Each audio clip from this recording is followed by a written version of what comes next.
టాలీవుడ్ అగ్ర hero megastar Chiranjeevi మరో అరుదైన గౌరవం అందుకున్నారు. సినీ ఇండస్ట్రీలో 40 ఏళ్లకు పైగా ఆయన సేవలను, అతను చేసిన కృషిని యూకే ప్రభుత్వం గుర్తించింది. ఈ సందర్భంగా పార్లమెంటులోని హౌస్ ఆఫ్ కామన్స్లో మెగాస్టార్ పద్మ విభూషణ్ చిరంజీవిని సత్కరించనుంది.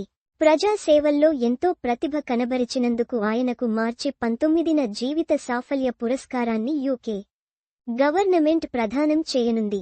అందులో భాగంగానే చిరంజీవి మంగళవారం లండన్ చేరుకున్నారు. తమ అభిమాన హీరోకు లభించిన ఈ ప్రత్యేక గౌరవంతో మెగా ఫ్యాన్స్ ఆనందానికి అవధుల్లేవు.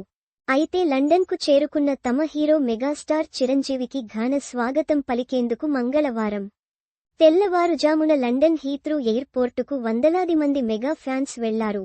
చిరును రిసీవ్ చేసుకుని వారి ఆనందాన్ని తెలిపిన ఫ్యాన్స్తో మెగాస్టార్ నవ్వుతూ సెల్ఫీలు దిగారు. హీత్రూ విమానాశ్రయంలో చిరు ఫ్యాన్స్ చేసిన హంగామాకు సంబంధించిన ఫోటోలు, వీడియోలు ప్రస్తుతం నెట్టింట వైరల్ అవుతున్నాయి. ఇక సినిమాల విషయానికొస్తే ప్రస్తుతం వశిష్ఠ దర్శకత్వంలో విశ్వంభర చేస్తున్న మెగాస్టార్ చిరంజీవి దాని తర్వాత అనిల్ రావిపూడి దర్శకత్వంలో సినిమాను చేయనున్నాడు. జూన్ నుంచి అనిల్ రావిపూడి, చిరంజీవి సినిమా సెట్స్ పైకి వెళ్లి సంక్రాంతికి రిలీజ్ కానుంది.